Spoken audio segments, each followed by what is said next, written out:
My name is Shelley Coates. I am currently a second grade teacher in Northern California. I teach in Sacramento County. This is my 4th year teaching, and I have taught 3rd grade for 2 years. I taught 6th grade last year, and now I am in 2nd grade. So during the pandemic at my school site, we have been teaching 100% remote, all through Zoom. So we've been distance learning since last spring pretty much. I wasn't a part of the distance learning last spring because I was on maternity leave, so it was definitely very new for me. But we have been distance learning via Zoom since our first day of school, and we are still distance learning. So my daily schedule distance learning for the first month really has shifted a little bit once I kind of started to get the hang of everything. So how my schedule looks is that our district requires 55 minutes face-to-face. We call that synchronous time for 2nd grade. And that number varies from county to county, state to state. We are only required to do 55 minutes synchronous. However, that's just not enough instruction time in my opinion. So I do a 60-minute Zoom from 9 a.m. to 10 a.m. And during that Zoom, we could do morning meeting and a math lesson. And then the kids break, so they'll have lunch and then they'll complete the assignments that I've assigned for the day. And then we come back all together, whole group, at 12:30, and we're together, whole group, from 12:30 to 1 o'clock. And that will either be a reading or writing direct instruction. And then from 1 o'clock to 2 o'clock, I have 4 small groups. So I have 15-minute blocks, and I have 4 reading groups. And in those groups, I have like 5 to 6 kids. And that's when I'll do guided reading, guided writing, just more targeted intervention type activities. And that's been working really well for us. It still doesn't feel like enough time though, because 2 hours and 15 minutes virtually compared to a 6-hour face-to-face school day just doesn't really compare. It has been a lot of work moving to an online platform. I think a lot of people don't really understand how much really goes into this.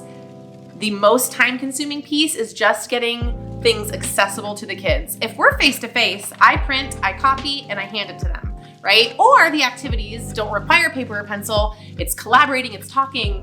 All of those pieces are kind of not relevant, not there during distance learning. We have to create everything digitally. So just the time it takes to digitize everything is insanely time-consuming. Not only that, but in my district, we are able to once a month drop off new supplies. So not only am I prepping things for the future, but I'm prepping for a month in advance, and that takes so much time. So it's been really, really challenging because on top of that, you have to learn new programs. There's just so much that's going into it, and we're honestly building the plane as we fly it. We are still learning and still adapting and still changing, so it's just constant. The workload is intense. I feel like I'm teaching less, but working more, if that makes sense. So I do use a reward system for my students, and I hadn't done it this way before, and I think I'm gonna keep it when I transition back into the classroom. So we kind of have a house system. So what that means is I have 5 different groups: red, orange, green, blue, and purple, and each group has about 5 kids in it. And I assign, or I give them money values for being on time, following directions, having their materials, answering questions. So they have all these different ways to earn money. And the reason I use money is because money is a 2nd grade standard. So I give out nickels, dimes, dollars, I'll give out 2 quarters, things like that. And then on Fridays, we count all the money, and the team that earned the most money that week is the winner. Now, they don't really win anything, but they get so excited because kids are just innately competitive. And so it's really fun. It's just a way for them to buy in to this distance learning thing, especially getting kids to share. That's the hardest part. One of the hardest parts, in my opinion, is just getting them to want to speak, because it's intimidating. And they don't have that turn and talk collaboration time to kind of flesh out their thoughts before they're put on the spot. So that's been working really well for us. My lesson plans and learning objectives are extremely different from last year, not because of the platform, but because I am in a completely new grade level, which is just an added challenge to this distance learning. So not only am I learning how to be a virtual teacher, but I'm also learning new content standards, new objectives, new learning targets as the year progresses. So my day-to-day looks 100% different than last year, solely because of the grade level change. Now, had I been in 6th grade again, I don't think my lesson plans or objectives would have changed much. The biggest change is that our district did kind of minimize the amount of standards we have to teach in the school year, given the circumstance. So that's the same for second grade.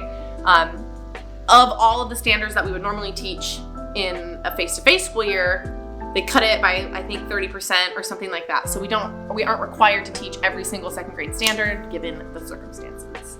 I teach 24 students each day, and that number, believe it or not, has been the same since COVID started.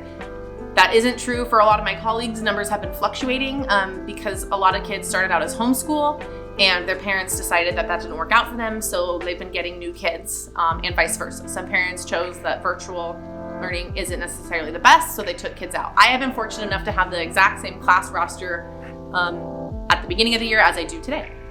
I use a few strategies to keep students engaged. However, I'm finding that this is something I am really struggling with. In the classroom, student-centered activities and engagement are something that I am extremely passionate about. And this medium of teaching is proving to be very difficult to keep students engaged. So some things that I do are the point system that I just talked about. That's a way to get them engaged. I try to pull in any sort of a video or something other than me talking at them as a way to introduce instruction. We play a variety of different games as brain breaks. I say, okay, let's get through these 2 problems and then we'll get to play, X, Y, and Z. Like I said, I only have 2 hours to give a ton of information. So I'm finding one of my biggest challenges is finding a way to make it engaging, but also extremely informative in the short amount of time that I have. Games, point systems, those are kind of the 2 big ones that I've been using to try and keep kids engaged, and videos.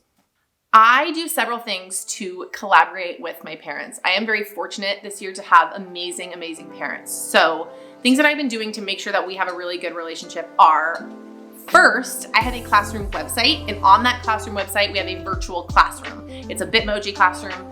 It's kind of a big craze right now in education, given the fact that a lot of us are distance learning. So I update that daily and throughout the day. And so now they're really good at navigating it. So they know how to find any and every activity, resource, anything, they know where it is. So that was the biggest thing for me, is making sure there was a one-stop shop for parents so they felt like they could handle this. So that was the first big thing. The second big thing that I do is I send out the Coates Weekly, which is my weekly newsletter. I send that out on Fridays.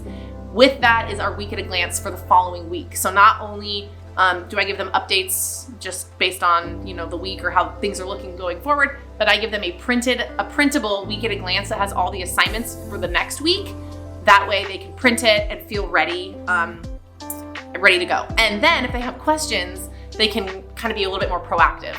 So those 2 things alone have been absolutely game-changing, and I really want to keep that up even if we're face-to-face. I think that's been one of the biggest positives, is an investment in our parent-to-teacher relationship. They have been doing phenomenal, and I am so proud of them, just as proud of them as I am of my students. So as I mentioned, we do 2 hours-ish a day synchronously, and then the remaining minutes they do asynchronously. So I kind of have a routine down now where our Monday, Wednesday, Friday assignments look very similar, and our Tuesday, Thursday look very similar. That is kind of what their at-home workload is looking like. So I do have a couple of kiddos that have special needs in my classroom.